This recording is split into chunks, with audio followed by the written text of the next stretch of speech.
Hello again! We're back to reading that really bad fanfic, Metroid High School. The one in which Samus and Ridley go to high school together and then there's all these dramatic incidents. And last we left off, we were talking about the whole cholera conspiracy. And then she figured out that Ridley might have been cheating on her. Hi people, I thank you everyone for all the reviews and not the flames. Grr! Also thanks to Cervantes, who this chapter is dedicated to. The sea will be long, so grr!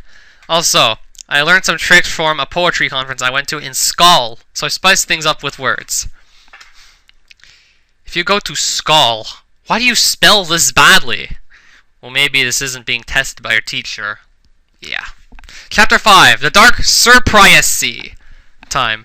3 weeks had passed Sinbixi, the cholera conspiracy, and for Samus it was just the beginning. Dark lights had confused her soul, and it was a burden she could not comprehend. She sat in her bed grasping the straws that had come loose.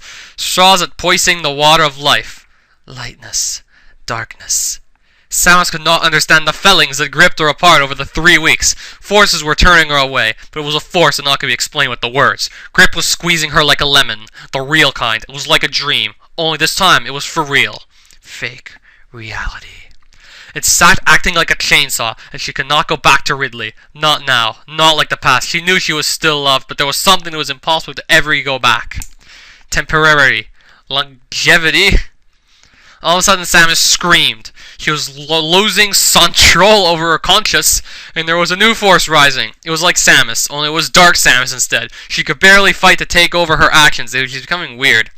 It was impossible to know what would happen next, until it happened. This was her cholera, but soon she knew it could not contain. Confession, possession, obsession. Next paragraph. Ridley knew there was a crisis, and he was meeting Big at his house. There was also Ted, Robbie, Tiawan, and Smiley the new kid. Smiley?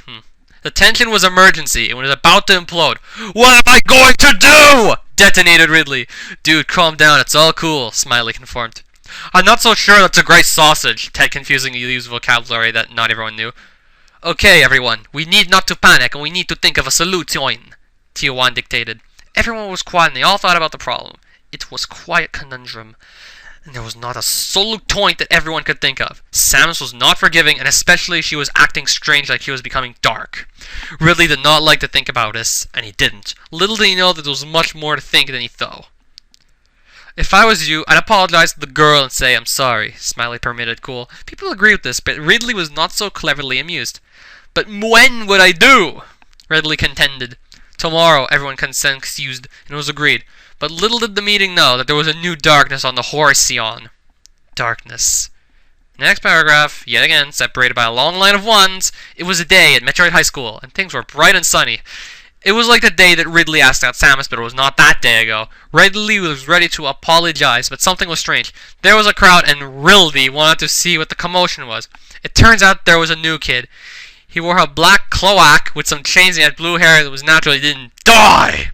When he walked, he was hot, angsty, and he had a bad ass? Excuse me? What do you mean by he had a bad ass? Like, the ass attached to the back of his body is, like, bad? Or do you mean he is a badass? 'Cause that would make a lot more sense than his ass is bad.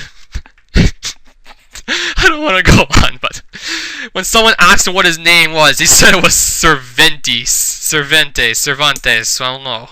Cervantes, Ridley engraved in stone. It was a name he never knew, but he would never forget. You see, there was a problem that was right around the corner, and Ridley could not bargain for the furniture.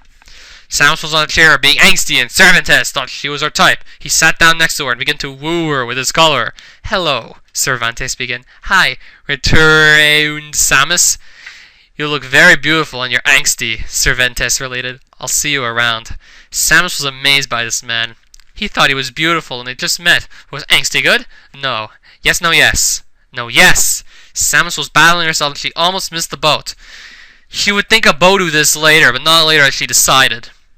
Inside her head there was another battle. Samus against Dark Samus. Cholera against Samus. It was a battle that could not be broken, and no Sayer agent could explain the situation. It was too late. Too late. Too late. After school, Samus was confronted by Ridley, who, as anticipated, the day had been very long. He was ready to make up for the problems he had created. But with Samus? I'm sorry, Ridley apologized a little flecked. It's too late for love. Samus deflated his balloon. Ridley was out of his mind. But what are you two talking about? He disillusioned. Ridley, I'm Cervantes' girlfriend now. Samus shocked the populace. Time stood still but kept going for Ridley. This was impossible to comprehend. What the hell? But Samus, what about? But Ridley was cut off because Cervantes came out of the door and dared with debonair. Goodbye, Samus ultimated, and Ridley was left in the cold. Too old. Wait, I didn't... If they're teenagers, then how can Ridley be old? Too cold. Ah! Samus fought with Dark Samus for control. She could not believe she dumped her boyfriend, but it was too late, or not. Dark Samus, you suck. Badmouth Samus. Ha ha ha, little girl. The cholera will soon devour you, and I will control your body! Dark Samus snapped back. Samus knew that her opponent continued the battle and would determine. Cervantes and Samus went to many places they were cool, like Hot Topic and other places that angsty people could chill. They ate some things, but the date was over pretty quick than it had started. Samus remembered her first date with Ridley, but Dark Samus was in control and there was no stopping the lust. Let's go to my house, Cervantes proposed. Samus was wary of this request, but she was overcome with passion and was battled by the cholera of her good judgment. There was little to do now, just hope. At Ridley's house, Ridley was depressed. He had screwed up his relationship, and now he was listening to depressing music. He was afraid that he might become emo, and it was likely. More likely than he could think. He was also thinking about darker things, but it wasn't true. No, it was. No, it wasn't. This was Ridley's battle, and he had things to overcome as well, if he could.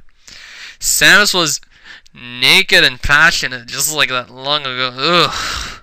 But it was different, because it wasn't Ridley, it was Cervantes.